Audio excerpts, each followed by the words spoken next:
کہ یہ باتیں حقیقت کے مطابق، واقعے کے مطابق ہیں، تو گویا اب تک 6 باتوں کی معلومات تھیں یا 10 باتوں کی معلومات تھیں، ان 10 باتوں میں سے 4 باتیں چھٹ گئیں، 6 باتیں علم کے درجے میں آ گئیں۔ 6 باتیں آپ کو کے پاس کیا ہو گئیں؟ علم کے درجے میں آ گئیں، آپ نے چیز جیسی ہے ویسے مان لیا۔ اب یہاں یہ بات دیکھیے کہ جب ہم علم کہتے ہیں، توحید کا علم کہتے ہیں، تو سمجھیے توحید کے نام پہ علم غلم کچھ بھی سن لیا تو اس کو علم نہیں کہتے ہیں۔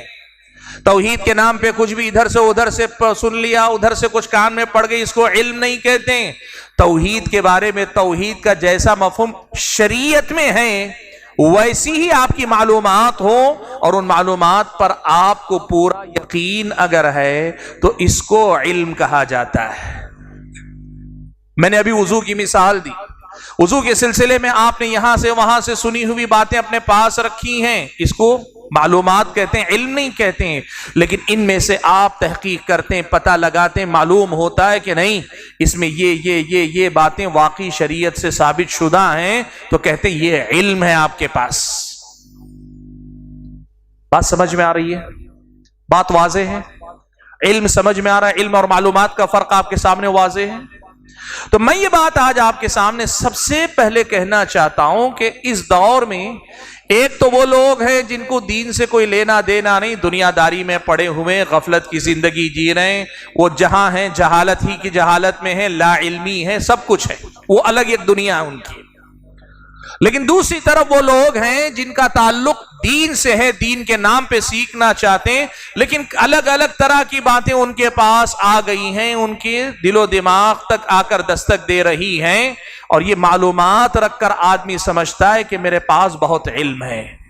مثال کے طور پر کوئی آدمی کسی ٹاپک پر 1 گھنٹہ بولے تو لوگ بولتے ہیں واہ بہت علم رکھتا ہے یہ آدمی، حالانکہ ضروری نہیں 1 گھنٹہ بول رہا ہے تو اس میں کتنی باتیں واقعے کے مطابق ہیں، کتنی وہ چھلنی ہی نہیں جس سے چھان کے دیکھا جا سکے۔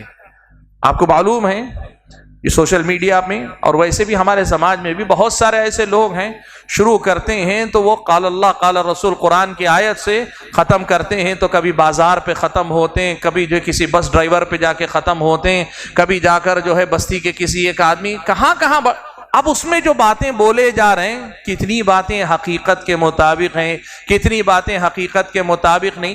یہ فرق اگر آپ نہیں کر رہے ہیں تو اس کا مطلب یہ ہوا کہ آپ کو علم کی پہچان نہیں ہے، آپ کو علم کی پہچان نہیں ہے۔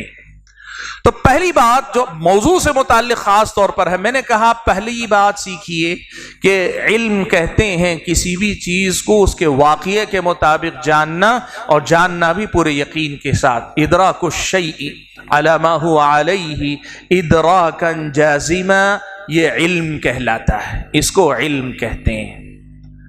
اب ذرا آئیے کچھ اور باتیں ہم علم ہی کے سلسلے میں سنتے ہیں جو ہماری اس مسئلے کو اور زیادہ واضح کریں گے۔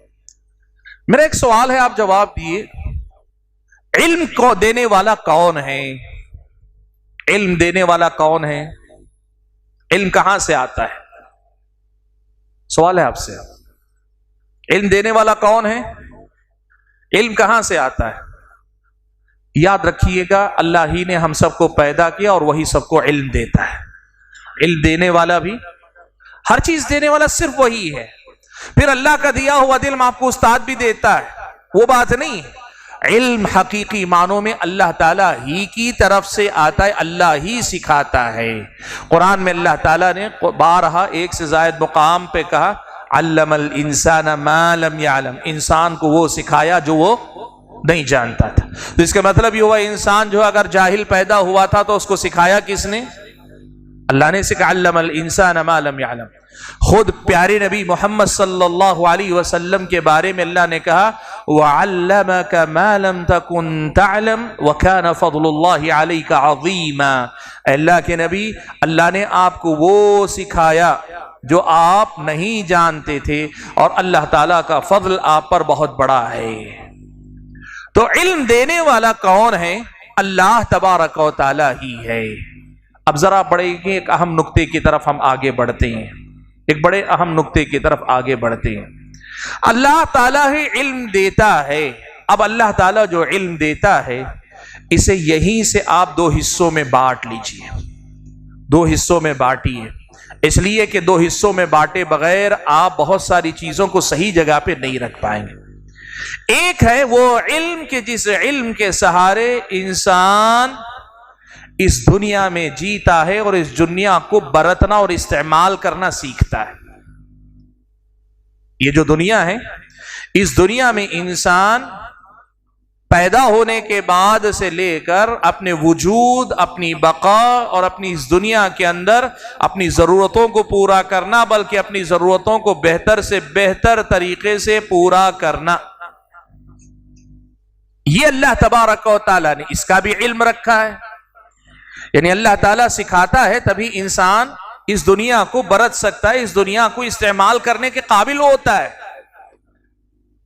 آج یہ جو آپ کہتے ہیں نا سائنس ہے، یہ جو آپ کہتے ہیں ٹیکنالوجی ہے، اور پھر آپ جو ہے اسکول کی تعلیم کے نام پہ انجینئرنگ کی بات کرتے ہیں، میڈیکل سائنس کی بات کرتے ہیں، کمپیوٹر سائنس کی بات کرتے ہیں، آج تو آرٹیفیشل انٹیلیجنس کی بات ہے، یہ آئی کی بات، یہ ساری جو چیزیں ہیں، یہ سب چیزیں کیا ہے؟ انسان اس دنیا پر ریسرچ کر رہا ہے، اس دنیا میں تحقیق کر رہا ہے، اور اس دنیا میں تحقیق کر کے اس دنیا ہی کی چیزوں کو استعمال کر کے اس دنیا کے لیے بہتر سے بہتر وسائل بنا رہا ہے۔ اب ان وسائل سے کیا ہو رہا ہے؟ 3 درجے میں آدمی جا رہا ہے۔ دیکھیے آپ، سب سے پہلے تو وہ وسائل بنانے میں کامیاب ہو رہا ہے کہ جس سے اس کی ضرورتیں پوری ہوں، ضرورتیں، بیسک ضرورتیں، جیسے اناج پیدا کرتا ہے، کھانا پینا، بورویل وغیرہ سے پانی نکالتا ہے جس سے اسے پانی میسر آئے، کھیتی باڑی وغیرہ، جس سے انسان کی زندگی کی جو بنیادی ضرورتیں یہ پوری ہوں۔ دوسرے نمبر پر انسان کیا کر رہا ہے؟ اس دنیا کی مختلف مخلوقات، مختلف چیزوں کا استعمال کر کے اس دنیا کو بہتر سے بہتر بنانے کی کوشش کر رہا ہے، جو اس کی بنیادی ضرورتوں سے آگے بڑھ کر اس کو کہتے ہیں حاجیات۔ حاجیات یعنی انسان کی زندگی کو مشکلات سے آسانی دلا سکیں۔ جیسے جتنی مشینیں بنتی ہیں، جتنی بھی مشینیں بنتی ہیں، وہ سارے کام جو انسان محنت مشقت سے کیا کرتا تھا، آج مشینوں کے ذریعے وہ کام آسانی سے کرتا ہے۔ زندگی اس کے بغیر بھی چل رہی تھی، لیکن ان مشینوں کے ذریعے آسانیاں انسان نے پیدا کر لی۔ اور تیسرے درجے میں انسان ایسی چیزوں کو ایجاد کرتا ہے جو اس کی ضرورت بھی نہیں اور اس کے لیے آسانیاں بھی پیدا نہیں کرتی، بلکہ لگژری جسے کہتے ہیں، زندگی سے زیادہ بہتر انداز میں لطف اندوز ہونے کے اسباب مہیا کرنا۔ وہ جو آپ دیکھتے ہیں نرم قالین ہیں، وہ جو آپ اے سی دیکھتے ہیں، فلاں دیکھتے ہیں، یہ انسان جو ہے تحقیق کرتا جا رہا ہے۔ ظاہر بات ہے یہ سب علم ہے کہ نہیں ہے؟ علم ہے کہ نہیں؟ یہ سب سمجھ میں نہیں آ رہا ہے آپ کے تو میں روک لوں گا درس، اس لیے کہ نہیں سمجھ میں آ تو آگے نہیں بڑھ سکتے۔ یہ سب علم ہے کہ نہیں ہے؟ دنیا کی مختلف چیزوں کا علم ہے کہ نہیں ہے؟ ٹھیک ہے، کس نے دیا یہ سارا علم؟ اللہ نے دیا نا، اللہ تعالیٰ ہی نے جو علم الانسان ما لم يعلم۔ انسان پیدا ہوا تھا تو اسے یہ تھوڑی معلوم تھا کہ بورویل ڈال کے پانی نکال سکتے ہیں۔ انسان جب پیدا ہوا تھا تب اسے یہ تھوڑی معلوم تھا کہ موبائل کے نام پہ ایسا کوئی آلہ بنا سکتے ہیں جس میں دور دراز کے لوگوں سے بات بھی کر سکتے ہیں، دیکھ بھی سکتے ہیں، وغیرہ وغیرہ۔ یہ سب تو نہیں معلوم تھا۔ کس نے سکھایا؟ اللہ نے سکھایا۔ تو ایک طرف تو علم کا وہ میدان ہے جس کا انسان کی دنیا سے تعلق ہے، انسان کی اس دنیا سے اس کا تعلق ہے، جس سے وہ اپنی ضرورتیں بھی پوری کر رہا ہے، وہ اپنے لیے آسانیاں بھی پیدا کر رہا ہے، بلکہ اپنے لیے عیش و آرام کے اسباب بھی پیدا کر رہا ہے۔ یہ علم کا ایک میدان۔ علم کا دوسرا ایک میدان، وہ دوسرا میدان کیا ہے معلوم آپ کو؟ وہ دوسرا میدان ہے اللہ کی معرفت کا۔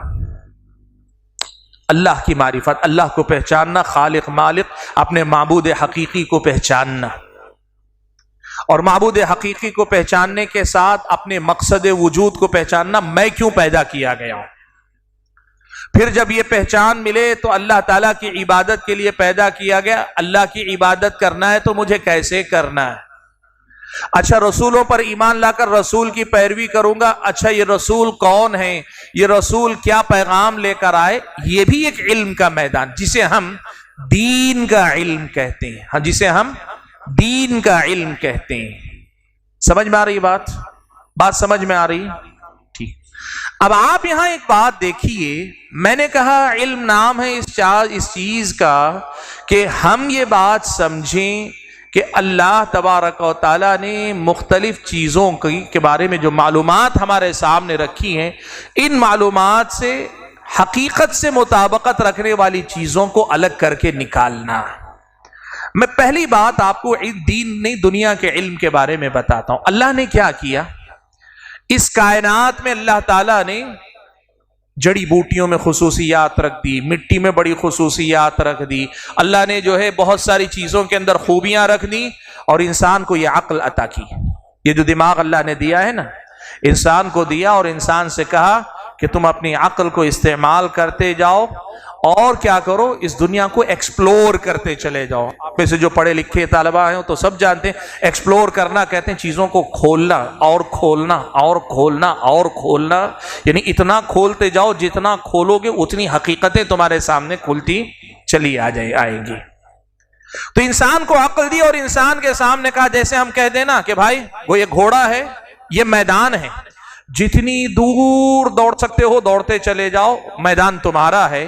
اللہ تعالیٰ نے انسانی عقل دے دی، انسان سے کہا کہ تم اپنی عقل کا استعمال کرتے ہوئے، جو اللہ ہی کی دی ہوئی عقل ہے، اور اللہ تعالیٰ ہی انسانی عقل کو وہ راستے بھی سجھاتا ہے، لیکن انسان سے کہا اپنی عقل استعمال کرو، استعمال کرتے ہوئے چیزوں کی حقیقت کے بارے میں تحقیق کرتے چلے جاؤ۔ اور اس کی کوئی لمٹ رکھی؟ کہا کوئی لمٹ نہیں، انتہا نہیں، بس چلتے چلے جاؤ۔ اسی لیے ایک بات بڑی اہم یاد رکھیے، جب دنیا کی بات ہوگی نا، دنیا کے علم کے بارے میں، تو آپ جانتے ہیں سائنس جسے آپ کہتے ہیں، سائنس جو علم آپ پڑھتے ہیں، سائنس پڑھتے ہیں نا اسکولوں میں، سائنس کا بیسک رول یہ ہے کہ ہر چیز پہ شک کرو، کوشچن کرو، ہر چیز پر ایک سوالیہ نشان لگاؤ۔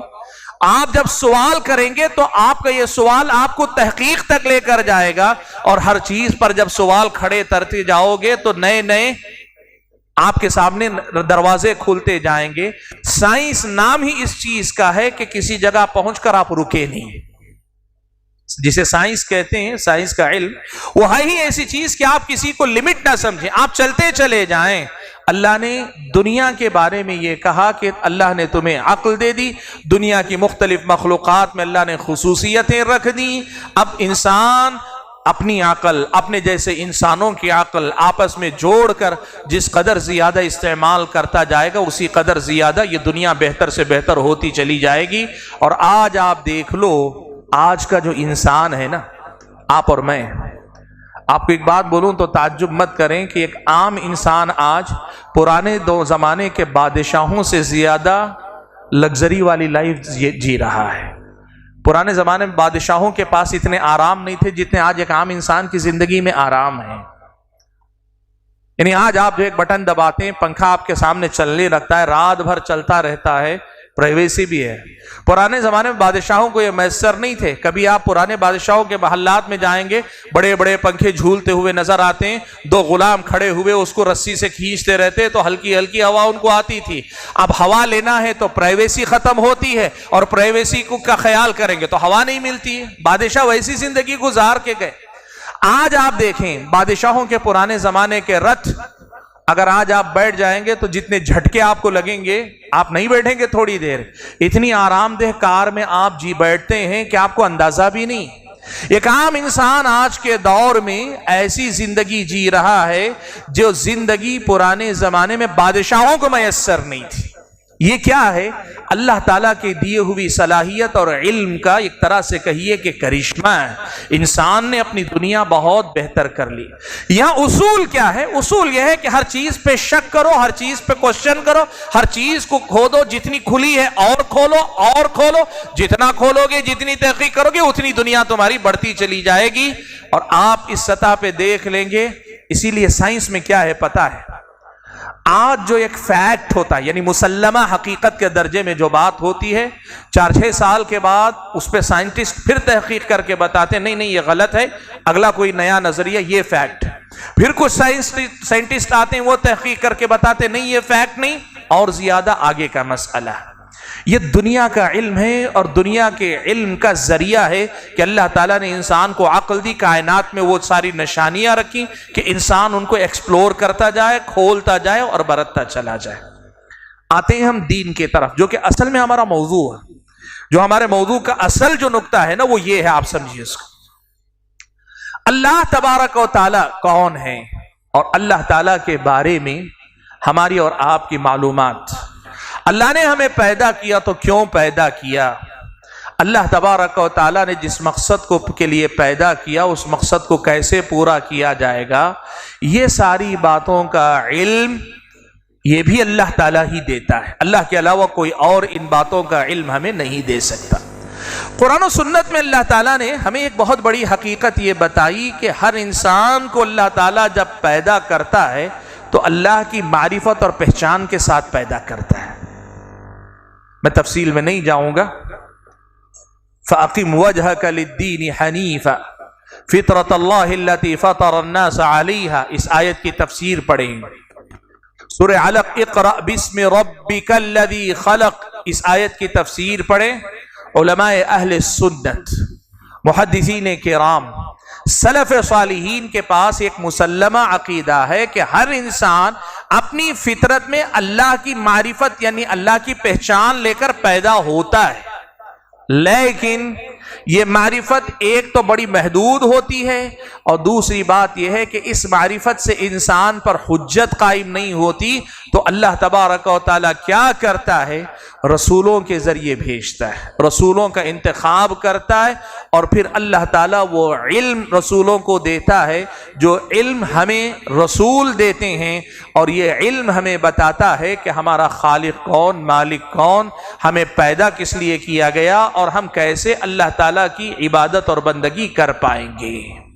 یعنی جسے ہم علم دین کہتے ہیں، دین کا علم جسے کہتے ہیں، ہمارے اپنے دین کا علم، یہ اللہ تبارک و تعالیٰ جو ہے انسان کی عقل کو سمجھنے کا حکم دیتا ہے، لیکن انسان کو اس کا اختیار نہیں دیتا کہ تم اپنی عقل دوڑا کر، اپنی عقل کا استعمال کر کے تم ہی طے کر لو کہ تمہارا دین کیا ہے۔ اس کی اجازت اللہ نہیں دیتا ہے۔ اللہ تعالیٰ کیا کرتا ہے؟ آسمان سے وحی بھیجتا ہے۔ پہلے ہی دن سے اللہ نے انتظام کیا۔ جب حضرت آدم و حوا کو زمین پہ بھیجا، ابلیس کو زمین پہ بھیجا، تو اللہ نے کہا فَإِمَّا يَأْتِيَنَّكُم مِّنِّي هُدًى، میری طرف سے ہدایت آئے گی۔ اب جب میری طرف سے ہدایت آئے گی اس ہدایت پر چلنا پڑے گا۔ یہی اصل میں دین ہے علم کا۔ وہ جو آسمانی ہدایت کہلاتی وہی علم ہے۔ اب یہ علم کیا ہے؟ مختصر کر کے میں بات کو سمیٹنا چاہتا ہوں تاکہ بات جو ہے آپ کے سامنے واضح رہے۔ مختصر کر کے اگر کہیں تو وہ علم ہے قرآن اور سنت کی شکل میں۔ اللہ کے نبی صلی اللہ علیہ وسلم نے اللہ کی کتاب قرآن کو ہم تک پہنچایا، اور اللہ کے نبی نے اس کے ساتھ حدیث رسول دی۔ خود ابو داؤد کی روایت میں اللہ کے نبی نے فرمایا الا انی اوتیت القرآن ومثلہ معہ، لوگو سنو، مجھے قرآن دیا گیا ہے اور قرآن کے ساتھ اسی جیسی ایک اور چیز بھی دی گئی ہے۔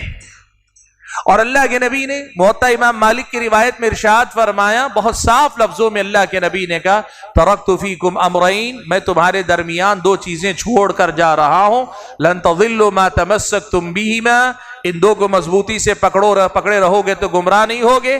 ایک اللہ کی کتاب ہے، دوسرے اس کے نبی کی سنت ہے۔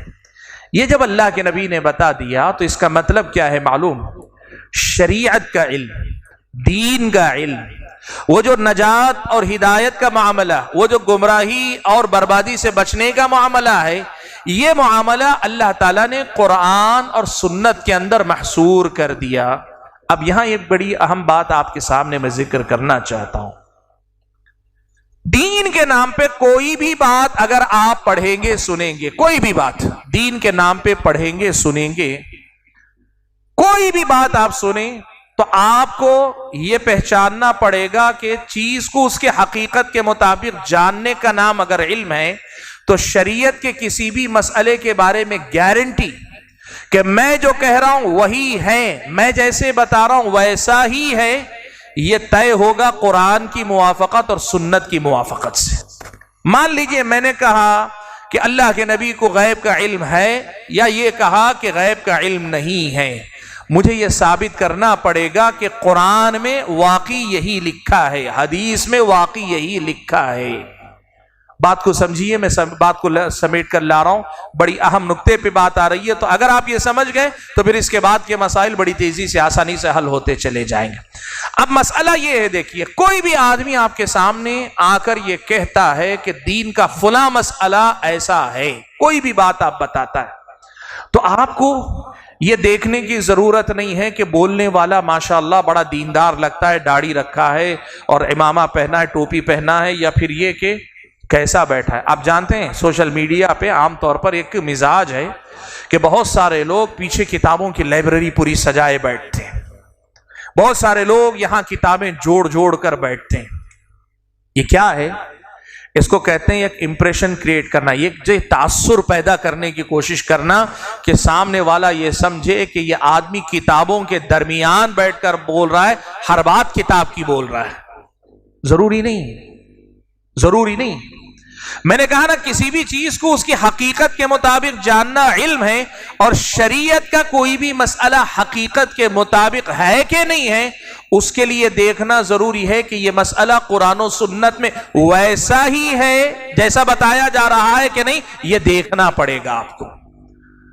اب آپ ایک بات دیکھیں، میں ابھی تھوڑی دیر پہلے آپ کے سامنے کہہ رہا تھا دین کے نام پہ معلومات کا حملہ ہے آپ پر اور ہم پر، یعنی دین کے نام پر بہت ساری معلومات ہمارے اور آپ کے سامنے آتی ہیں۔ کیا کرنا پڑے گا؟ فوراً قبول کر لیں گے؟ نہیں، آپ کو اور مجھ کو کرنا یہ ہوگا، یہ جو معلومات مجھ تک پہنچ رہی ہیں کیا واقعتاً حقیقت ایسی ہی ہے؟ یہ جو ہے تحقیق مجھ کو اور آپ کو کرنی پڑے گی۔ یہ حقیقت ایسی ہی ہے کہ نہیں، یہ ہم اور آپ کو تحقیق کرنی پڑے گی۔ کیسے تحقیق کریں گے؟ ہمیشہ ایک ضابطہ بتاتا ہوں، یاد رکھیے۔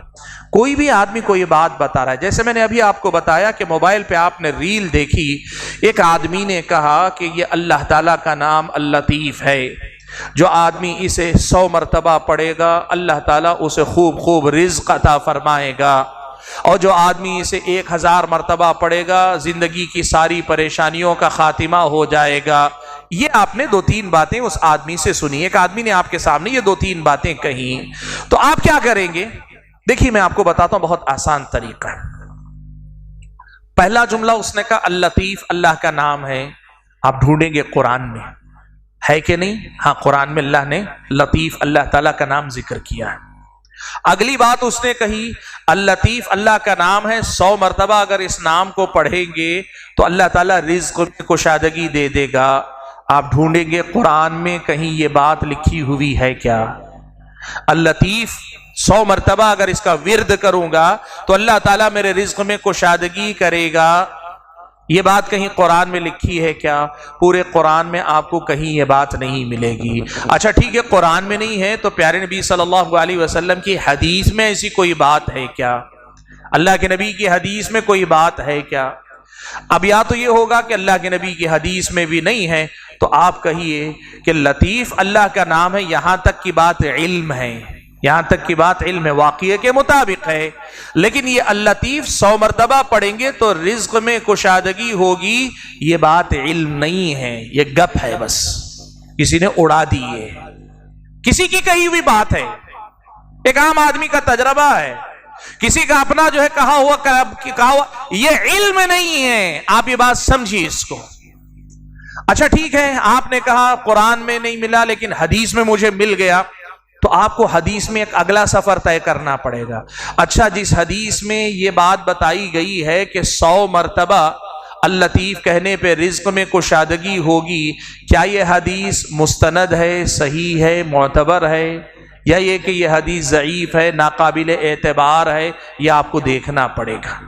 اگر وہ حدیث مستند نہیں، معتبر نہیں، تو بظاہر حدیث میں آئی ہے بات لیکن حقیقت میں وہ بات دین کا حصہ نہیں ہے۔ اب آپ یہ دیکھ لیں، مثال کے طور پر قرآن کی آیت میں آئی ہے بات یا حدیث رسول میں آئی ہے بات، تو اگلے مرحلے میں آپ کو ایک تیسری چیز دیکھنی پڑے گی۔ یہی آیت صحابہ نے پڑھی تھی، یہی آیت صحابہ کے بعد تابعین نے پڑھی تھی، یہی حدیث صحابہ نے سنی تھی، یہی حدیث صحابہ کے بعد تابعین نے سنی تھی۔ انہوں نے اس حدیث سے کیا واقعتاً یہ فضیلت اخذ کی کہ ہمیں کیا کرنا چاہیے؟ 100 مرتبہ اللطیف کو ہمیشہ کا ورد بنا لینا چاہیے. جو بات دین کے نام پہ آپ کے سامنے آئے نا، اس کو اس معیار پہ پرکھتے چلے جائیے. اب جو بات معلومات کے اس خزانے میں سے، معلومات کے اس انبار میں سے، معلومات کے اس ڈھیر میں سے، معلومات کی اس کثرت میں سے آپ کے سامنے منقع ہو کر، نتھر کر، چھلنی میں چھننے کے بعد آتی ہے، یہ ہوتا ہے علم. یہ ہوتا ہے علم. آج سب سے بڑا مسئلہ یہ ہے کہ ایک طرف تو لوگوں نے کیا کیا، دو بڑی غلطیاں کی ہیں میں جن کی طرف اشارہ کرنا چاہوں. ایک طرف تو لوگوں نے یہ کر لیا کہ جو بھی انفارمیشن کسی بھی مسئلے کے بارے میں کوئی بھی معلومات مل گئی، لوگوں نے اسے علم سمجھ لیا. لوگوں نے اسے جو ہے علم سمجھ لیا. کوئی بھی معلومات مل گئی، لوگ علم سمجھ لیا. اور آج آپ دیکھیے سوشل میڈیا پر بولنے والے سینکڑوں نہیں ہزاروں آپ کو ملیں گے، اور قرآن پڑھ پڑھ کر بولیں گے، حدیث پڑھ پڑھ کر بولیں گے. لیکن فرق کہاں ہوگا معلوم آپ کو؟ فرق اس میں ہوگا کہ یا تو قرآن پڑھ کر آدھی بات قرآن کی، باقی آدھی بات اپنی بولیں گے. جیسے میں نے کہا نا، اللطیف اللہ کا نام ہے، یہ قرآن کی بات ہے. اس کو 100 مرتبہ پڑھنے پہ رزق میں کشادہ ہوگی، اس کی کوئی حوالہ قرآن میں نہیں، لیکن قرآن سامنے رکھ کر بولے گا بندہ. اور سننے والا بندہ یہ دیکھتا ہے کہ پڑھتے ہوئے وہ اللطیف کا حوالہ دے رہا ہے، تو وہ سمجھتا ہے اس کے بعد والی بات بھی کہیں قرآن میں ہوگی، شاید مان لیتا ہے. یہ ہے علم کے نام پہ آج فتنہ. آج کے دور کے فتنوں میں سے ایک بہت بڑا فتنہ یہ ہے کہ علم کے نام پہ وہ باتیں پیش کی جا رہی جو باتیں علم نہیں ہیں. اسی لیے آپ ان ہزاروں میں سے، لاکھوں میں سے اگر آپ ڈھونڈنے نکلیں گے نا، تو حقیقی علم آپ کو دینے والے انگلیوں پہ گنے جانے والے لوگ ہی ملیں گے. گپ ہانکنے والے، لمبی لمبی کہانیاں سنانے والے، دنیا جہاں کی سیر و تفریح کرانے والے، سب دین کے نام پر ساری باتیں دین ہی کے احاطے میں ہوں گی، اور آپ کو بھی تسلی رہے گی میں دین ہی کی بات سن رہا ہوں. اس لیے کہ بیچ بیچ میں کبھی کسی قرآن کی آیت کا حوالہ دے دیتا ہے، کبھی کسی حدیث کا ایک لفظ کا سہارا لے لیتا ہے، اور اس کے سہارے سارا بیانیہ، یعنی جو وہ سارا جو خطاب، وہ جو سارا کا سارا اس کا ایکسپلینیشن ہے، وہ سارا دین بن جاتا ہے. اسی فتنے سے نکلنے کے لیے ہمیں علم کی پہچان کرنی چاہیے. آج ایک بہت بڑا مسئلہ ہے یہ. آج آپ موبائل کھولیں گے، کتنے لوگ آپ کو کس کس کے بارے میں بتائیں. لوگ کہتے ہیں مثال کے طور پر فلاں انجینئر فتنہ ہے، فلاں ڈاکٹر فتنہ ہے، فلاں جو ہے وکیل فتنہ. یہ کرنا 4 لوگوں کے نام لے لیے، 26 لوگوں کے نام لے، آخر اور کتنے لوگوں کے نام لے کر بتائیں. 25 لوگوں کے نام لے لیتے ہیں، 150 لوگ اور بچ جاتے ہیں. اس لیے بنیادی طریقہ یہ کہ ان کے نام تو ہیں، ان کو بتاؤ، ان سے لوگوں کو آگاہ کرو، لیکن یہ بنیادیں پہلے اپنی مضبوط کرو آپ، کہ آپ کو یہ فرق معلوم ہونا چاہیے. علم کسے کہتے ہیں پہلے پہچانو. جس دن آپ علم کو پہچان لیں گے، اس دن آپ سمجھ جائیں گے کہ آپ کو مارکیٹ میں کہیے، یا پھر آپ کہیے مدارس میں، یا حتیٰ کہ ممبر و محراب سے گفتگو کرنے والے، حتیٰ کہ یہاں بیٹھ کر مجھ جیسے بات کرنے والوں میں سے کون بات علم کی کر رہا ہے اور کون بات جو ہے ایسے ہی لمبی لمبی کر رہا ہے، یہ سمجھ میں آئے گی. اور دوسری طرف ایک بڑا مسئلہ کیا ہے معلوم آپ کو؟ سائنس میں جو سائنس ہم کہتے ہیں نا، میں نے سائنس کے بارے میں بتایا آپ کو، اور دنیا کے علم کے بارے میں آپ کو میں نے بتایا کہ دنیا کا علم ہے ہی انسان کی عقل پر اس کا زیادہ دار و مدار. انسان اپنی عقل ہی سے ہر چیز کے بارے میں سوال کرتا ہے اور اس کے بارے میں مسائل کو اخذ کر لیتا ہے. بہت سارے لوگ کیا کرتے ہیں پتہ ہے؟ وہ جو شریعت کا علم ہے، اس شریعت کے علم کو حاصل کرنے کے لیے، یہ جو دنیا کا علم حاصل کرنے کے لیے ضابطہ ہے کہ ہر چیز پہ کوشچن کرو، اعتراض کرو، شک کرو. سائنس کہتی ہے کہ آپ شک کریں. شک کرنا اصل میں علم کی بنیاد ہے. اسلامی شریعت آپ کو بتاتی دین کے معاملے میں شک کرنا دین کی بنیاد نہیں، دین کے معاملے میں تصدیق کرنا، نبی کی تصدیق کرنا، نبی کو سچا جاننا، یہ علم کی بنیاد ہے اسلامی شریعت میں. بہرحال میں بات کو اس معاملے میں اور زیادہ لمبی لے کر نہیں جانا چاہتا. اس پہلے مسئلے کے لیے عنوان کیا تھا ہمارا؟ علم اور علماء کی پہچان. ان میں سے ہم نے کوشش کی میں کہ مختصر سے وقت میں آپ کے سامنے علم کی پہچان کیا ہے اس حوالے سے بات کروں. اب دین کے علم کے نام پر کوئی بھی معلومات آپ کے سامنے آئیں گی، آپ معلومات اور علم میں فرق کرنے والے بن جاؤ. اور معلومات اور علم میں فرق کرنے کا طریقہ کیا؟ علم صرف اللہ تعالیٰ دے سکتا ہے، اور اللہ نے دین کے نام پہ جو ہمیں دیا ہے وہ کیا ہے؟ قرآن دیا ہے، نبی کی سنت دی، اور قرآن و سنت کی وہ سمجھ، وہ تشریح، وہ تفسیر، وہ معنی، وہ مطلب، وہ مفہوم جو اللہ کے نبی نے اپنے صحابہ کو، صحابہ نے اپنے شاگرد تابعین کو سکھایا، وہی اصل میں دین ہے۔ اب آپ کے کسی بھی مسئلے کی معلومات ان بنیادوں پہ کھری اترتی ہیں، قرآن، سنت، فہم سلف کی بنیاد پہ کھری اترتی، یہ علم ہے۔ اور اگر ان بنیادوں پہ کھری نہیں اترتی، بس ایسے ہی کہا گیا، قیل و قال ہے، قیل و قال ہے، تو پھر آپ کو سمجھ جانا چاہیے کہ اس کو علم سمجھنا بہت بڑا دھوکہ ہے۔ ابن قیم رحمت اللہ علیہ نے کتنے پیارے الفاظ میں، نونیہ ابن قیم رحمت اللہ علیہ کے قصیدہ ہے، نونیہ میں ابن قیم رحمت اللہ علیہ نے کہا ہے، العلم قال اللہ قال رسولہ قال الصحابۃ هم اولو العرفان۔ کہ علم کس چیز کا نام ہے؟ علم قال اللہ قال الرسول کا نام ہے، اور ان دونوں کے ساتھ قال الصحابۃ، صحابہ نے کیا فرمایا، کیوں کہ ہم اولو العرفان، اس لیے کہ قرآن و سنت کے معانی اور مطالب کی معرفت رکھنے والے یہی ہیں۔ پھر آگے کہا، مل علم نصبک للخلاف سفاہۃ بین الرسول و بین رأی فلانی۔ کہا یہ علم نہیں ہے کہ تم یہ بیوقوفی کرو کہ ایک طرف اللہ کے رسول کی بات بھی لاؤ اور پھر کسی فلاں کی کوئی رائے لا کر دونوں میں ٹکراؤ پیدا کرو۔ جیسے لوگ کہتے ہیں نا، آپ اس آدمی کے سامنے کہیے، کوئی سوال اس نے پوچھا، آپ نے علم کی بنیاد پر جواب دیا، یعنی قرآن کی آیت پڑھ کر، حدیث پڑھ کر، یا پھر آپ نے جو ہے مان لیجئے صحابہ کے آثار کی روشنی میں جواب دے دیا، تو آدمی کہتا کیا معلوم ہے، یہ سب ٹھیک ہے لیکن فلاں نے یہ بات ایسے کہی ہے۔ تو آپ سمجھ جائیے کہ یہ آدمی ابھی علم کو پہچاننے میں غلطی کر رہا ہے۔ قال اللہ قال الرسول قال الصحابہ کے بعد فلاں نے یہ کہا، یہ کوئی علم کی بات نہیں۔ ہاں آپ یہ کہیں ان سے کیا غلطی ہوئی، وہ کہاں غلطی کر رہی ہے، یہ سمجھنا الگ ہے، لیکن آپ بطور معارضے کے، بطور ٹکراؤ کی یہ سوال کریں، ٹھیک ہے قرآن میں یہ لکھا ہے لیکن فلاں ایسا کہتے ہیں، حدیث میں لکھا ہے لیکن فلاں ایسے کہتے ہیں، صحابہ نے ایسے سمجھا لیکن فلاں نے ایسے کہا، اعتراض کے طور پہ اگر آپ کہہ رہے ہیں تو اس کا مطلب یہ ہوا ابن قیم نے ایسے کام کو سفاہت کہا ہے، بیوقوفی کہا ہے، اور ایسا کرنے والے کو نادان ناسمجھ کہا ہے، جسے علم کی پہچان نہیں ہے۔ مل علم اے لیس العلم نصبک للخلاف سفاہۃ بین الرسول و بین رأی فلان۔ یہ ہو گئی بات کہ علم کیا ہے، اسے ہم نے پہچاننے کی۔ چلیے اس کی روشنی میں اب میں آپ سے جو ہے سوال کرتا ہوں، آپ نے علم کو پہچانا، شریعت میں علم کس کو کہتے ہیں یہ معلوم ہوا آپ کو؟ معلوم ہوا نا؟ یعنی معلومات اور علم کا فرق آپ کو سمجھ میں آ رہا ہے؟ جب آپ علم کو پہچانیں گے تبھی آپ علماء کو پہچانیں گے۔ اب علماء کون ہیں؟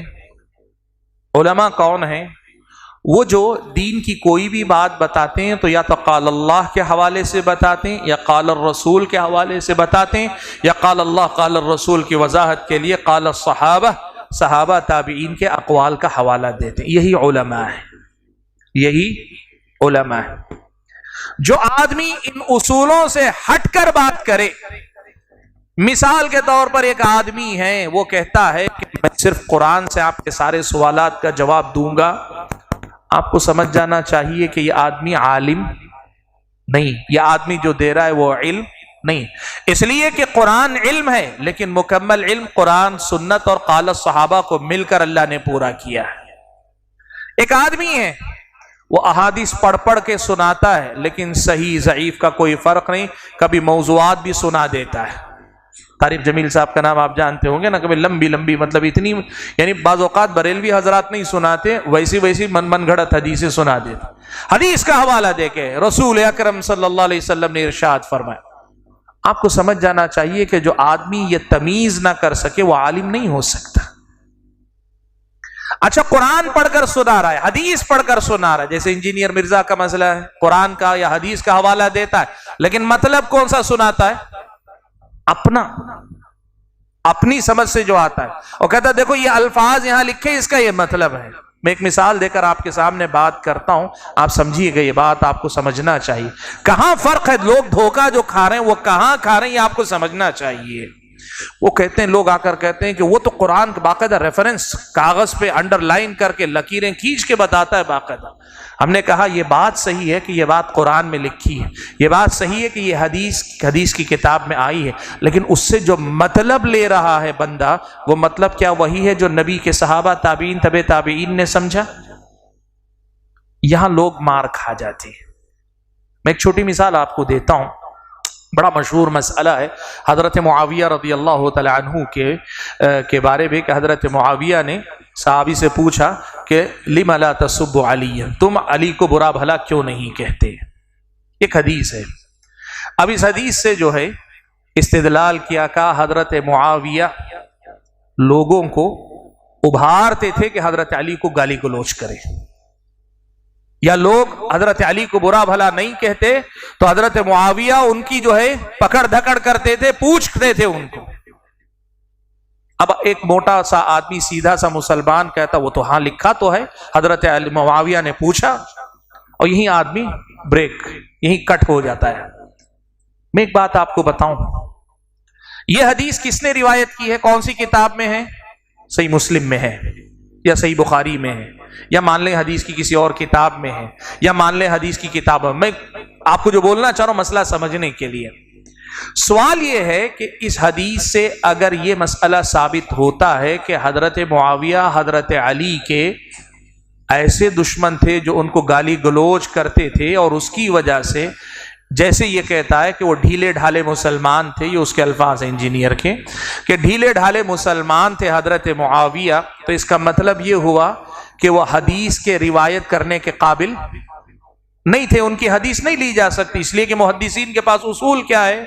راوی اگر ثقہ نہ ہو تو اس کی روایت قبول نہیں کرتے، راوی اگر اس قسم کی بدعات میں ہو، آل بیت رسول سے دشمنی رکھنا ایک بدعت ہے، اور بدعتی راوی کے سلسلے میں محدثین کہتے ہیں روایت نہیں قبول کی جائے گی۔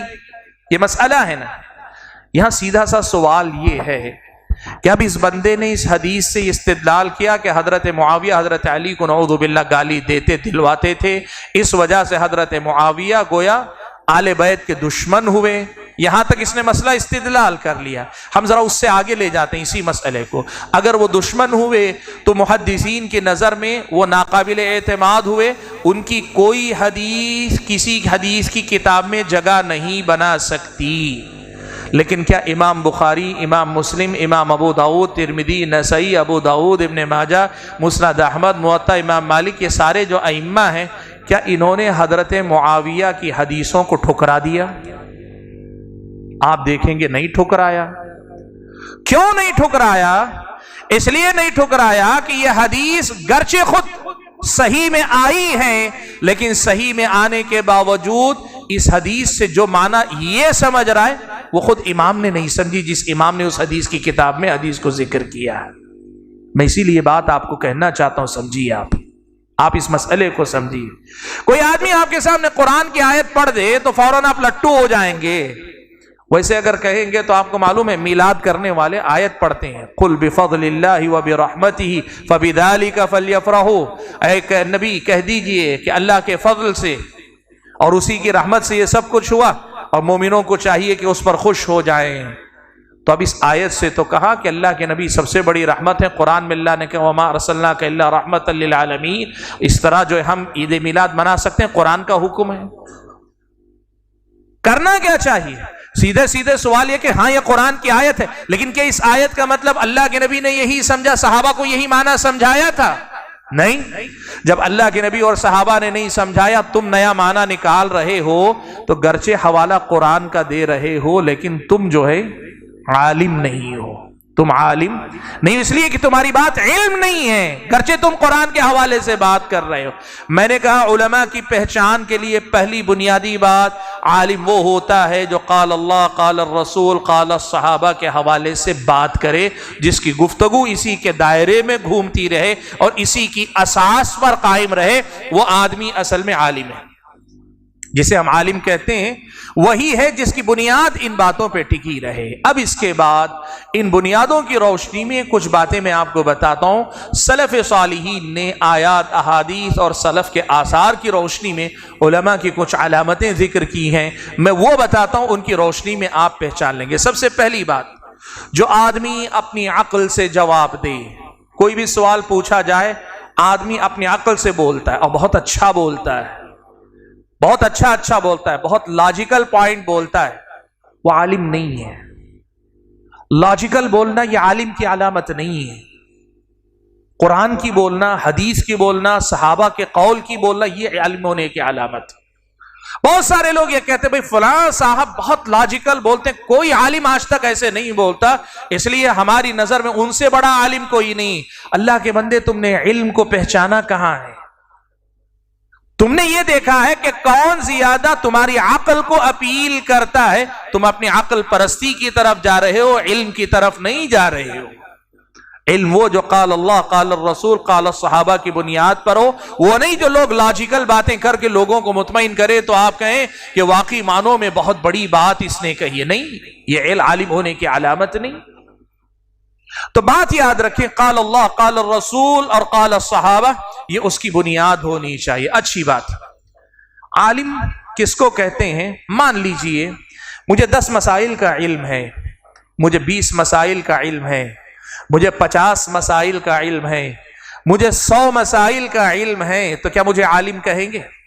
جیسے مثال کے طور پر ایک آدمی ہے, اس کے پاس جو ہے نا جتنے کانٹروورشیل مسائل ہیں, یعنی جو مختلفی مسائل, متنازع مسائل, اہل حدیث اور دیوبندی کے درمیان کچھ مسائل میں اختلاف ہے, اہل حدیث اور بریلوی کے درمیان کچھ مسائل میں اختلاف ہے, اہل حدیث اور شیعہ کے درمیان مسائل میں اختلاف ہے, اہل حدیث اور جماعت اسلامی کے درمیان کچھ مسائل میں اختلاف ہے. یہ جو چنندہ مسائل ہیں اس میں ایکسپرٹ ہے ایک دم. مطلب آپ اگر پوچھیں گے وہی بیٹھے بیٹھے وہ حدیثیں نمبر کے ساتھ, صفحہ نمبر کے ساتھ سنا دیتا ہے. کسی کے ساتھ بھی, کوئی بھی جماعت, کوئی بھی فرقہ, ان کے بارے میں معلومات لے آئے, عالم کہیں گے اس کو؟ میرا سوال ہے, آپ کہیے. یہ دیکھیے یہاں سے ہمارے لوگ دھوکہ کھا رہے ہیں. کہاں سے غلطیاں؟ اس کو ایکسپرٹ کو کہیں نہیں, کہیں گے کہ اس آدمی کے پاس ان 2 جماعتوں, گروہوں کے بارے میں اچھی معلومات ہیں, اچھی معلومات ہیں. عالم وہ نہیں. عالم کون ہوتا ہے معلوم؟ دیکھو میں ایک اثر آپ کو بتاتا ہوں, یہاں سے آپ سمجھو عالم کون ہوتا ہے. ابن قیم رحمت اللہ علیہ نے اپنی کتاب اعلام الموقعین کے اندر, یا اعلام الموقعین کے اندر, دونوں طرح سے پڑھا گیا نام, تو اس میں ایک اثر امام احمد بن حنبل کا نقل کیا ہے کہ ایک صاحب امام احمد بن حنبل کے پاس آئے اور کہنے لگے کہ ایک آدمی ہے, اسے 1,00,000 حدیثیں یاد ہیں, کیا وہ فتویٰ دے سکتا ہے؟ 1,00,000 حدیثیں یاد ہیں, فتویٰ دے سکتا ہے کیا؟ امام احمد نے کہا نہیں. اس آدمی نے کہا 2,00,000 حدیثیں یاد ہیں, وہ فتویٰ دے سکتا ہے؟ امام احمد نے کہا نہیں. 3,00,000 حدیثیں یاد ہیں اسے, فتویٰ دے سکتا ہے؟ امام احمد نے کہا نہیں. امام سائل نے پوچھا 4,00,000 حدیثیں یاد ہیں, کیا وہ فتویٰ دے سکتا ہے؟ راوی کہتے ہیں کہ امام احمد نے کہا ہاتھ کو حرکت دی, حرک یدہ, یعنی دے سکتا ہے. کتنی حدیثوں پر؟ 4,00,000. اب آپ یہ پوچھیں گے, مجھے سے پوچھ لیں گے پہلے آپ کو 4,00,000 حدیثیں یاد ہیں کیا, ہے نا؟ اب امام احمد بن حنبل نے کہا ہے تو آپ سب سے پہلے مجھے سے پوچھیں گے, میں بات کر رہا ہوں. سمجھیے مسئلہ کیا ہے. امام احمد بن حنبل رحمت اللہ علیہ کے اس قول کو سمجھنے کے لیے آپ کو امام احمد بن حنبل کی سیرت اور ان کے اپنی کچھ باتوں کو جو دیکھنا پڑے گا. وہ کیا ہے معلوم؟ مورخین نے, محدثین نے نقل کیا ہے کہ امام احمد بن حنبل رحمۃ اللہ علیہ کو صحیح غیر صحیح کل ملا کر تقریباً 7,00,000 حدیثوں کا علم تھا. کتنی؟ 7,00,000. اب یہاں میں مسئلے کی تھوڑی سی وضاحت کر لیتا ہوں تاکہ آپ کی سمجھ میں بات آ جائے. محدثین کے ہاں کسی حدیث کی کئی سندیں ہوں تو ہر سند کو ایک حدیث کہا جاتا ہے. اور ایسا محدثین کے پاس طریقہ تھا کہ کوشش کرتے تھے ہر حدیث کی جتنی زیادہ سندیں اکٹھا کر سکیں اکٹھا کریں. کسی حدیث کی 10 سندیں, کسی کی 30 سندیں, اور بعض احادیث کے بارے میں لکھا ہے 100 سندیں ایک حدیث کی یاد ہوتی تھی. حدیث کا مطلب ہمارے پاس متن الفاظ ہیں, لیکن اس الفاظ کو روایت کرنے والی اگر 10 سندیں ہوتی, محدثین اس کو 10 حدیثیں شمار کرتے. اس اعتبار سے صحیح اور ضعیف ملا کر تقریباً 7,00,000 حدیثیں امام احمد بن حنبل رحمۃ اللہ علیہ کے پاس تھی. اب اس 7 لاکھ کو اس جواب سے جوڑ کر اگر آپ دیکھیں گے نا، 1 لاکھ 2 لاکھ 3 لاکھ 4 لاکھ حدیثوں کے جاننے والا فتویٰ نہیں دے سکتا، 4 لاکھ کے بعد دے سکتا ہے۔ کا مطلب کیا ہے معلوم آپ کو؟ اس کا مطلب یہ ہے کہ دین کے جتنے مسائل ہیں اس کے اکثر حصے کو اس کے دلائل کے ساتھ جاننے والا عالم ہوا کرتا ہے۔ دین کے جتنے مسائل، عقیدے کی تفصیلات ہیں، طہارت کے مسائل اس کی تفصیلات ہیں، نماز اس کے مسائل کی تفصیلات، زکوٰۃ اس کے مسائل کی تفصیلات ہے، روزہ اس کے مسائل کی تفصیلات، حج اس کے مسائل کی تفصیلات، اس کی طرح دین کے جو حلال و حرام کے باب ہیں تفصیلات، شادی بیاہ نکاح وغیرہ کے مسائل اس کی تفصیلات، تجارت کی شکلیں اس کے تفصیلات، مسائل بھی جاننا ہوگا، اور مسائل کے ساتھ مسائل کی دلیل بھی جاننا ہوگا، اور دلیل کے ساتھ ایک بڑا اہم مسئلہ ہے کہ اس دلیل سے مسئلہ کیسے لیا جاتا ہے، اس کو کہتے ہیں وجہ استدلال، استنباط کیسے کیا جاتا ہے۔ جس بندے کے پاس دین کے ان مسائل کے اکثر حصے کا علم ہوگا وہ آدمی عالم ہے۔ یہ امام احمد بن حنبل رحمۃ اللہ علیہ کے اس اثر کا مطلب ہے۔ اسی لیے پوچھا 1 لاکھ حدیثیں یاد ہو تو اب آپ مجھے بتائیے، ایک آدمی کوئی بھی مسئلہ، لوگ کہتے ہیں کیا معلوم ہے آج علماء کی ضرورت نہیں۔ کیوں ضرورت نہیں؟ کہتے ہیں کہ جو آج علم جو ہے انگلیوں کی ٹپس پہ رکھا ہوا ہے۔ کیا مطلب؟ یہ گوگل پہ بٹن دباتے جائیں گے تو علم مل جائے گا۔ اس کو علم نہیں کہتے اللہ کے بندو۔ آپ سمجھو علماء کون ہیں اسلامی شریعت کی نظر میں؟ اسلامی شریعت کی نظر میں علماء کون ہیں اس کو آپ کو سمجھنا چاہیے۔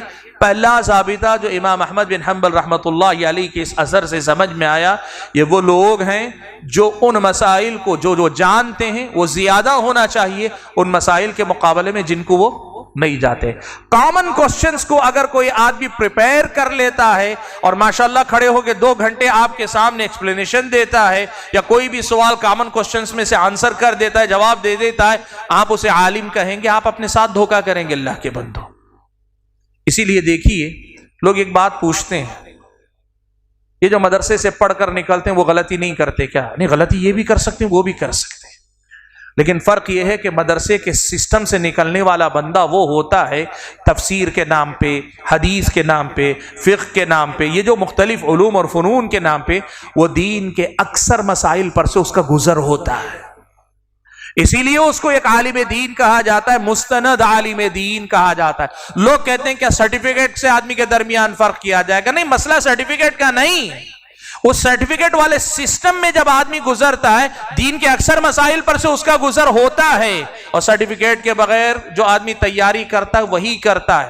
کانٹروورشل ایشوز پر پریپئر ہو جانا اور کامن کوسچنز پہ پریپریشن کر لینا، تیاری کر لینا اور اپنے آپ کو جو اسٹیج پہ لے آنا، کتنا فرق ہے ان 2 چیزوں میں آپ سمجھیے۔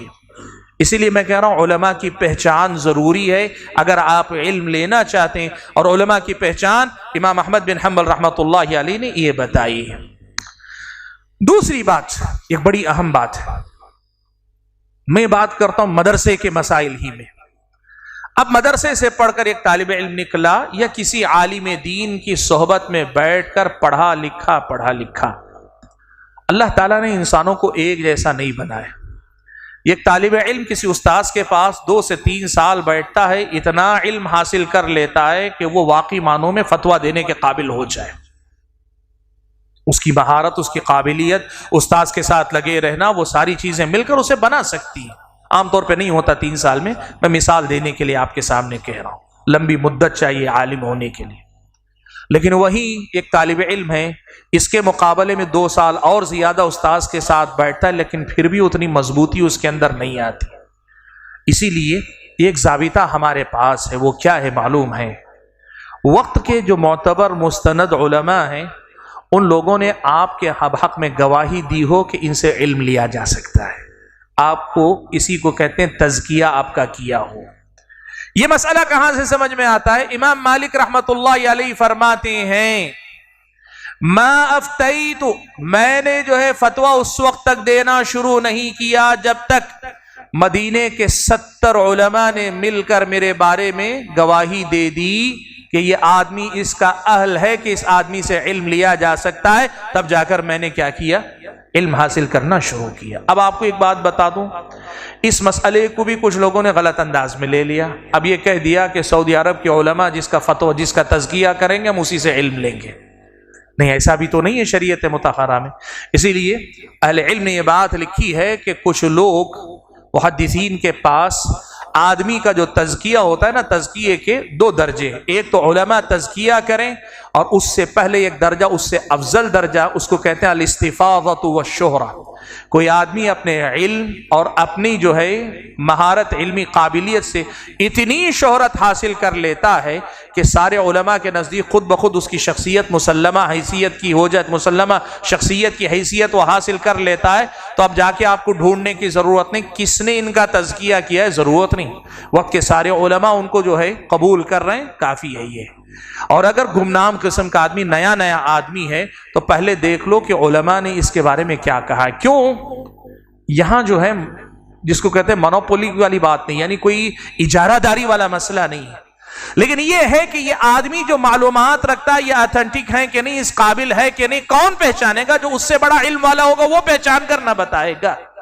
اسی لیے امام مالک نے کہا میں فتویٰ دینے کے لیے اس وقت تک نہ بیٹھا جب تک کہ مدینے کے 70 علماء نے میرے بارے میں گواہی نہیں دے دی۔ اب یا تو اس آدمی کی اس حوالے سے شہرت، مشہور ہونا الگ ہے، اور اس حوالے سے شہرت ہونا کہ کتاب اللہ، سنت رسول اللہ، قال الرسول کی بات کرتا ہے، اور دوسری بڑی گواہی کہ اس کا تعلق سنت سے ہے، کسی بدعت سے نہیں، اہل بدعت سے نہیں، اس کا جو ہے تزکیہ ہونا چاہیے۔ بغیر اس کے کسی آدمی سے علم نہیں حاصل کیا جائے۔ اب ہمارے اپنے لوگ کہتے ہیں کہ بھئی کتنے سارے لوگ ہیں، ٹھیک ہے بدعتی ہوا تو کیا ہوا، ہمارے پاس اتنی قابلیت ہے کہ ہم فرق کر سکتے ہیں۔ آپ میری ہی بات دہرا سکتے ہیں، قال اللہ، قال الرسول اور صحابہ کے اقوال کی روشنی میں جو بات کریں ہم فرق کر لیں گے۔ اہل بدعت نہیں، بدعتی کیسے جو ہے بدعت کو اپنی رواج دیتا ہے آپ کو اندازہ بھی نہیں ہوگا۔ اس کو بھی اگر مثال دینا چاہوں تو بعض اہل علم نے ذکر کیا ہے، قرآن میں اللہ تعالیٰ نے کہا لن ترانی، حضرت موسیٰ نے کہا میں اللہ کو دیکھنا چاہتا ہوں، اللہ نے کہا لن ترانی، تم مجھے ہرگز نہیں دیکھ سکتے، ہرگز نہیں دیکھ سکتے۔ تو اس آیت کی تفسیر میں بعض اہل علم سے میں نے سنا کہ انہوں نے کہا زمخشری لغت کے بہت بڑے عالم مانے جاتے ہیں، زمخشری نے کیا کہا، لن کا معنی لنفی التعبید، تم کبھی نہیں دیکھ سکتے۔ انہوں نے کچھ نہیں کہا، صرف کہا لن کا معنی لنفی، لتاکید النفی کہنے کے بجائے لتعبید النفی لکھ دیا، کہا اس کا مطلب یہ ہوا کہ تم کبھی نہیں دیکھ سکتے۔ آپ میں پڑھیں گے تو کیا کریں گے، زمخشری لغت کے بڑے امام ہیں، انہوں نے لن کا معنی لکھا ہے تم کبھی نہیں دیکھ سکتے، تو لن کا معنی کبھی نہیں دیکھ سکتے نکل جائیں گے۔ لیکن آپ کو پتا ہے یہاں ان کا یہ کہنا کہ تم کبھی نہیں دیکھ سکتے، اصل میں وہ اپنے غلط عقیدے کے دفاع کے لیے یہاں یہ بنیاد قائم کر رہے ہیں۔ معتزلہ کا عقیدہ یہ ہے کہ جنت میں بھی کوئی اللہ تعالیٰ کو نہیں دیکھ سکتا۔ اب اس آیت میں اللہ نے لن ترانی حضرت موسیٰ سے کہا تو دنیا کے بارے میں کہا تھا، دنیا میں تم مجھے نہیں دیکھ سکتے، حدیث میں ہے، قرآن میں ہے کہ جنت میں جنتی دیکھیں گے۔ اب یہاں وہ سارا عقیدہ انہوں نے نہیں بیان کیا، زمخشری نے صرف ایک لفظ کا معنی میں کہہ دیا، تاکید النفی کے بجائے تعبید النفی، یعنی نفی مؤبد، ہمیشہ کی نفی پر یہ لفظ دلالت کرتا ہے، پورے غلط عقیدے کی بنیاد فراہم کر دی۔ کیسے پہچانیں گے آپ؟ کہتے ہیں میرے پاس علم ہے میں پہچان لوں گا بدعتی کو، کیسے پہچانیں گے آپ بدعتی کو؟ اسی لیے میں کہہ رہا ہوں کہ علماء ایسے آدمی، یا تو وہ آدمی اتباع کتاب و سنت منہج سلف کا پیروکار ہے، اس حوالے سے اتنا معروف ہو کہ پھر اسے علماء کی گواہی کی ضرورت نہ رہے، علم اور سنت کی پیروی میں اس کی شہرت ہو، یا پھر یہ کہ معروف علماء میں سے کوئی آدمی نیا آتا ہے، آپ کو اچھا لگتا ہے، تو بڑے علماء ہمارے موجود ہیں، ان سے رابطہ کیجئے، پوچھ لیجئے کہ آپ کیا کہتے ہیں کہ یہ ہمارے اپنے علماء میں سے ہیں کہ نہیں، ورنہ کیا ہوگا معلوم؟ میں قصہ سناتا ہوں آپ کو، لوگ اکتانے لگے ہیں، وقت کم ہے، اکتانے لگے ہیں، قصہ سناتا ہوں، بہت اچھا ہے، دلچسپ ہے، مزہ آئے گا آپ کو انشاءاللہ۔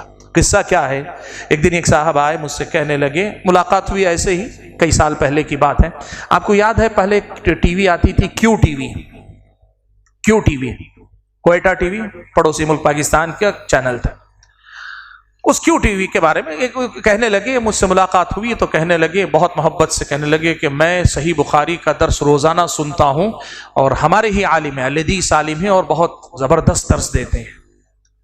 میں سوچنے میں پڑ گیا، اس لیے کہ الحمدللہ اگر ایسا کوئی سلسلہ ٹی وی پہ چلتا ہے یا کہیں مستقل کوئی درس دے رہے ہیں تو پتہ چل جاتا ہے کہ بھئی ہمارے علماء میں سے فلاں عالم فلاں کتاب کی تفسیر کر رہے ہیں، قرآن کی تفسیر کر رہے ہیں، حدیث کی شرح کر رہے ہیں، یہ ہمیں پتہ چل جاتا ہے۔ میں سوچ کر دیکھ رہا ہوں، میری معلومات کی حد تک اس وقت کوئی اہل حدیث عالم صحیح بخاری کا درس کسی ٹی وی چینل پہ نہیں دے رہے ہیں، لیکن یہ صاحب کر رہے ہیں نہیں میں بالکل جو ہے جانتا ہوں، بالکل اہل حدیث ہیں اور جو ہے وہ خوب زبردست صحیح بخاری کا درس دیتے ہیں۔ میں نے پھر ان سے پوچھا کون سے چینل پہ دیکھتے ہیں؟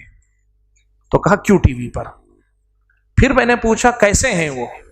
تو انہوں نے پوری جو شکل صورت بتائی تو اس سے مجھے پتا چلا کہ وہ طاہر القادری ہے، اور طاہر القادری بریلویوں میں بھی جو ہے، بریلوی مکتب فکر میں بھی، خود بریلوی مکتب فکر کے کئی لوگ جو ہے ان کو نکار دیتے ہیں، ایسا آدمی۔ اور یہ بندہ کہہ رہا ہے کہ میں جو ہے روزانہ درس بخاری سنتا ہوں اہل حدیث عالم کا۔ دھوکہ کہاں ہوا؟ ان کے دماغ میں یہ بات بیٹھی ہوئی ہے حدیث کا درس صرف اہل حدیث دیتا ہے، ان کے دماغ میں یہ بات بیٹھی ہوئی ہے حدیث کا درس، بخاری کا اگر درس دے رہا ہے تو کون ہوگا؟ وہ اہل حدیث ہوگا۔ اس بنیاد پہ مجھ سے کہہ رہے ہیں، میں بہت دیر تک میں سوچ رہا ہوں کہ کون ہے جو ہوتا ہے نا بھائی، ضروری نہیں عام طور پہ معلوم تو ہوگا لیکن نہیں۔ دیکھیے ایسے اصول ہوتے ہیں آپ کو پتہ بھی نہیں چلتا کون بدعتی کس لباس میں آئے گا، کہاں کیسے کون سی باتیں آپ کے دماغ میں ڈال دیں گے۔ اسی لیے دیکھیے کہ وہ آپ کے نزدیک یا تو معروف علماء میں سے ہو، یا پھر اگر نئے کوئی آئے تو آپ مسترد علماء سے ان کے بارے میں سوال کر لیں کہ یہ معتبر ہے کہ نہیں ہے۔ یہ دوسرا بڑا اہم ضابطہ ہے جس کے ذریعے آپ علماء کو پہچانیں گے۔ تیسری بات بڑی اہم ہے، آپ کو یاد رکھیے گا، وہ کیا ہے؟ میں نے ابھی کہی کہ عالم اپنی شہرت سے بھی پہچانا جاتا ہے۔ یہ شہرت کیا ہے؟ آپ قرآن حدیث فہم سلف کی بات، قرآن حدیث اور فہم سلف کی بات کو بنیاد بنا کر چلیں گے، آپ خود اللہ کے فضل و کرم سے علماء کو پہچاننے لگیں گے رفتہ رفتہ۔ میں یہ نہیں کہہ رہا ہوں کہ اپنے طور پہ فیصلہ لیں، لیکن کہہ رہا ہوں کہ رفتہ رفتہ آپ پہچان لیں گے۔ اگر آپ علم کیا ہے اسے پہچان رہے ہیں تو علماء کو بھی پہچاننے لگیں گے۔ عالم کون ہے اس کی ایک اور پہچان بتا کر بات کو سمیٹ لوں گا تاکہ بات زیادہ دور تک نہ جائے، بلکہ دو باتیں ذکر کر دیتا ہوں۔ ایک تو یہ ہے کہ اللہ کے نبی صلی اللہ علیہ وسلم کی ایک روایت ہے، بیہقی کی روایت ہے۔ اس حدیث کے سلسلے میں کئی اہل علم نے کہا کہ یہ روایت ضعیف ہے، کئی سندوں سے آئی ہے لیکن ضعیف ہیں سب سندیں، لیکن بعض اہل علم جن میں سے شیخ البانی بھی ہیں انہوں نے کہا کہ نہیں، یہ انشاءاللہ حسن درجے تک پہنچتی ہے۔ امام احمد نے سے پوچھا گیا تو امام احمد نے کہا کہ نہیں وہ صحیح ہے۔ تو شارحین نے کہا یا تو امام احمد یہ کہنا چاہ رہے حدیث صحیح ہے، یا یہ کہنا چاہ رہے ہیں سند ضعیف ہے لیکن اس کا معنی صحیح ہے، یعنی شریعت کی روشنی میں جو بات اس حدیث میں آئی ہے وہ صحیح ہے۔ بہرحال کہنا یہ ہے بعض اہل علم نے اس حدیث کو صحیح قرار دیا، اس کی روشنی میں بتا رہا ہوں۔